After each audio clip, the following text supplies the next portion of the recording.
Who's your emergency contact? Who should we notify in the case of death? Welcome to the USP, where I spent the last 2+ decades of my life. In 2015, that summer, it seemed like there was something in the water. It just seemed, it was like a constant one thing after another. Right after the riot with the white boys, I shared the story previous to this. The homie Easy ended up beating up a CO, Moreno.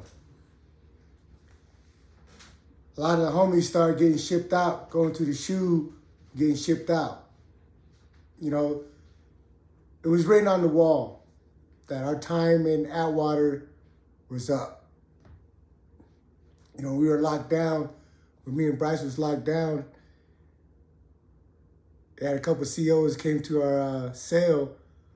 Another one, his name is Moreno, but not the same one that Easy beat up. He was the compound CO. He came up to the window and was just shaking his head, and it was like, man, you guys been doing this too long, man. Just give it up. Let somebody else get the yard. But after the riot, I was in my feelings about how some of the things didn't transpire the way that I always was brought up to believe that it should happen. But at the same time, I don't hold any grudges or fault any of the homies that didn't participate that was out there. Because we're both right in our own perspective. One incident with the white boys didn't have anything to do with us. But I'm just of the mentality, if one of the homies feels strongly enough that they're going to put their life on the line for a cause, then who am I to say no, or they shouldn't? My job, if you're my homie, and this is regardless if I kick it with you all the time or don't even fuck with you. I'm just of the mindset that if you go, I'm gonna go. I can't be someone that sits there and watch you get slaughtered. Now, if you're fucked up, that's different. So when we came off of lockdown, like I said, I kind of went aggressively at the homies about the situation. Because, I was in my feelings. I'm in my cell, coughing up blood, coughing up black shit for 2 weeks. Bryson's been stabbed up 9, 10 times. And you're just sitting in a cell and you're festering. You're like, damn, man. Especially when we all profess that we're all supposed to be gangsters. And, everybody, every time you have a conversation with somebody, you always hear them, yeah, I'm gonna ride and die. Yeah, this is for life, till the wheels fall off. But at the end of the day, man, in my experience, there's only very few of us that live that creed. And it's not a stamp. It's not an extra star for me or anything. I just feel like this is what I signed up for. These are not necessarily the rules, but the codes that I bought into. And I'm a person that when I buy into something, I'm all the way in. I was facing 65 years when I first got arrested. I could have went home, just like a lot of individuals went home. But I refused to cooperate. It wasn't even a thought in my mind to even cooperate, because this is what I signed up for. I knew the things that I was doing was going to lead up to me being incarcerated or to me being killed.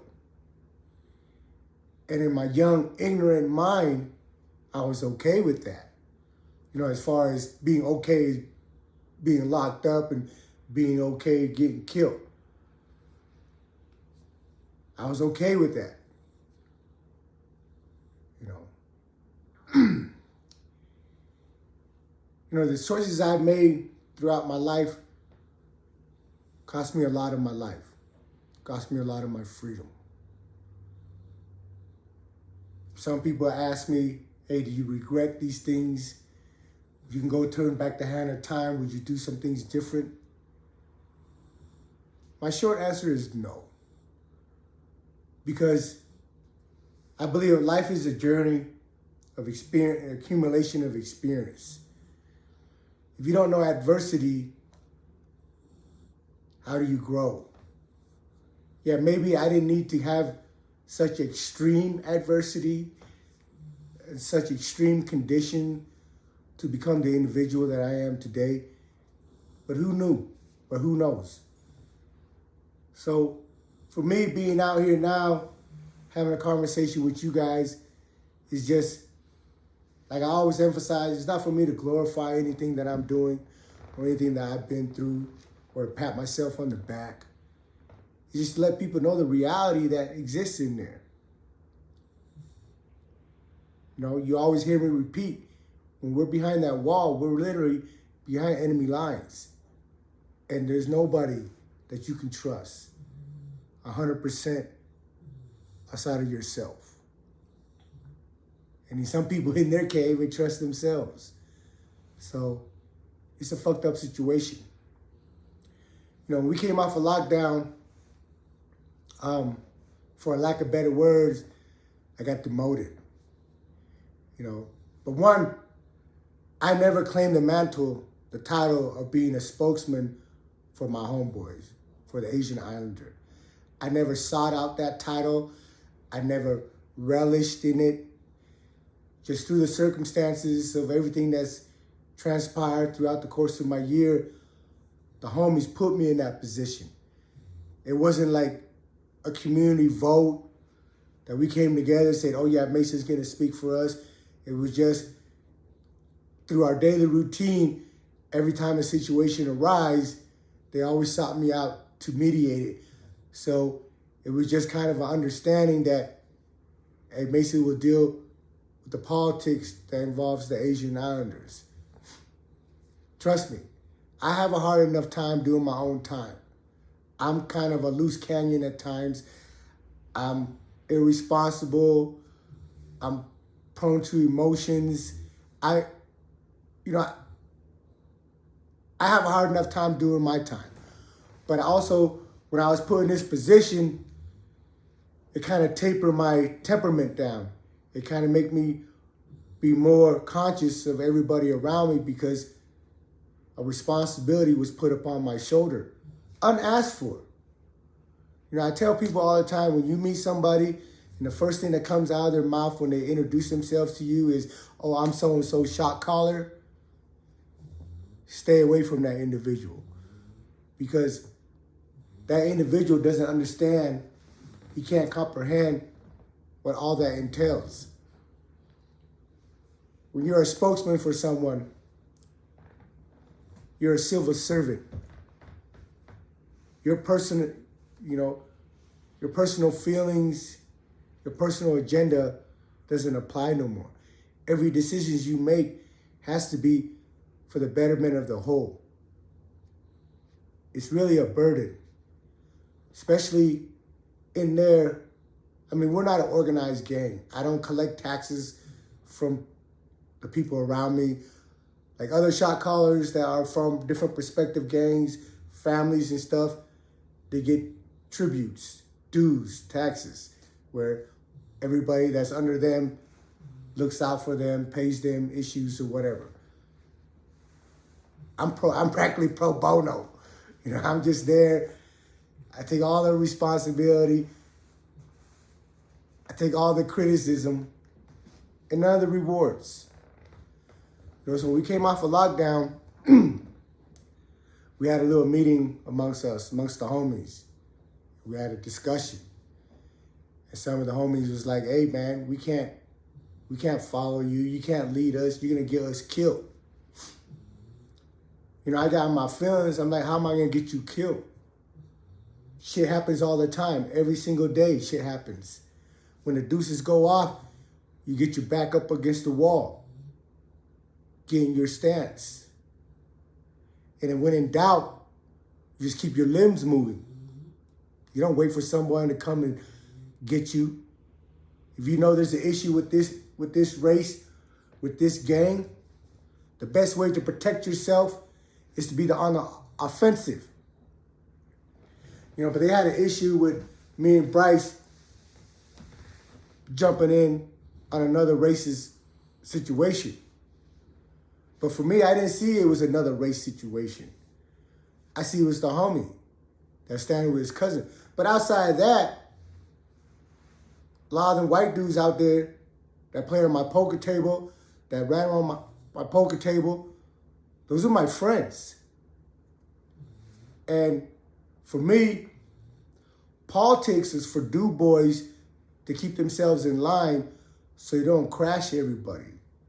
With men, we operate on man time. If I sit at a table with you, break bread with you, eat with you, drink with you, and something jumped off, I'm not walking away from you. It's gonna jump off with me in that motherfucking mix. You know, I have bison friends that I've known since Lompoc, since 2001, that are older, that I know are good men.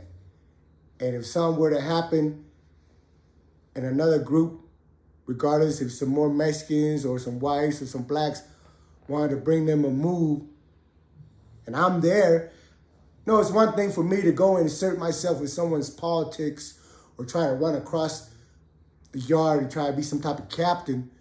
But if I'm sitting there with you and these people that is trying to bring you a move don't have enough respect for me to not do it in front of me, knowing that I'm your friend, then my mentality is, well, fuck them too. You know, the environment we live in is very unforgiving. It's harsh. And we are our judge and executioner. You know, the homies, we all had a little meeting. Everybody spoke their piece. And it wasn't like I stepped down because I was never there officially anyway. But I was happy to relinquish the responsibility because I never knew there was so much freaking issues on a daily basis until the issues was brought to me on a freaking daily basis. You know, but I mean everything that's but at the same time, regardless of somehow the homies feel about the situation, at the end of the day, you have to respect it. You know, the Bices had an issue about why I went down, why me and Bryson got involved. But they didn't come and talk to me or Bryson. They came and went and talked to one of the representatives of the natives, you know. And, you know, the thing that I told Bryson is, you know, the conversation that me and Bryson had was like, hey, it's done. We felt that we did the things that we were supposed to do. If somebody has an issue with it, well, we can handle it. We can keep handle it until they accept it. Because if I feel like I'm doing something that's in the right,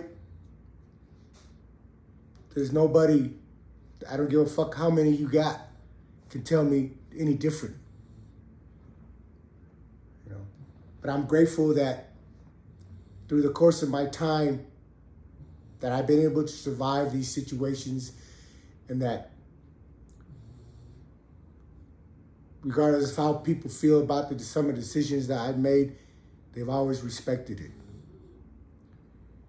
I'm never on, it's not very often where I'm on the not the winning side, but the side with the odds in his favor. You know, most of the clashes I've been in is when the odds are against me. And I'm okay with that. You know, I have scars on my body. I have a gash in the back of my head from a hammer. I got a couple of holes in my body. I've collected a bunch of bumps and bruises through the course of my time. But like I said, you know, these are not anything that emphasizes my courage or my heart. For me, it's just duty. It's what I signed up for. It's what I decided to live by. It's what I decided to accept. And for me, to do anything less, anything different, would be fake. And I pride myself on not being fake. You know, what you guys get here every day, you know, when I do have the chance to put out these videos, is who I am. It's not any YouTube personality. It's not here, you know, and I always encourage anybody that's ever done time with me. If you guys read the comments, you see that there's people that's been around me. You know, if any time I ever get caught fabricating, exaggerating, or plain out lying, and call me on it, you know. But I'm not worried about that because I'm not going to tell you stories where I always win. I'm not going to tell you stories where it's always in the best light, trying to project to you a certain persona. I'm just taking you through the course of my life for the last 20 plus years. And there's a lot of things, I don't know if the word that I'm not proud of, or, you know, I'm a convict. I was labeled a convict. I was a criminal. I was out here gang banging. I've done a lot of stuff in my life that I'm not proud of. But, you know, not being proud of some and having regret is two different things, because these things that I've done help shape me to be the person that I am today. And today, right now, my objective is not to change your life, not to tell you anything that you should and shouldn't do, but just to share my story and you take it how you take it. If you think that this life that I've lived is the life that you want, hey, more power to you. But if you choose this life, one thing you have to understand, you have to be all in, because you're not. If you got 1 foot in, 1 foot out, it's going to be detrimental to your health really quick. You know, a lot of people come into the prison system. When they come in, when you walk through that gate, you're surrounded, homie. Doesn't matter what race you are. When you walk through that door into a unit, you're surrounded by all the races, and they're hitting you up. Hey, where you from? Who you run with? What gang you claim? You know, if you're white, all the white boys are gonna surround you and interrogate you. If you're black, same thing. You know, in my experience, the people that have the most trouble, the hardest time in the penitentiaries, are Mexicans. Mexicans that are unaffiliated. Because in these yards, in these USP, you're not allowed to be unaffiliated. If you hit a yard where it's Sereños and Paisas, you're going to be on count with one of them, regardless if you like it or not. And if you buck, they're going to stomp you out, move you on. You know, on a Texas yard where it's the TS and the Texas Mafia and the Texas Mexican Mafia, the Mexicans that want to be unaffiliated, they let them be called Solanos. Solanos means solo, on your own. Yeah, they have a place to sit in the kitchen, but they have no say about anything in the prison. They have no voice over any type of politics that involves anybody in the prison. They're Solanos. They're on your own. And the TS oversees them. And the Texas MA oversees their politics. You know, for us being Asian and Islander, like the hardest part for us is that once we leave the West Coast, there's not that many of us anymore. You know, when I was in Beaumont, there's like 9 of us. When I end up leaving Atwater, going to Lewisburg, then end up in Florence, there's like 9 of us. But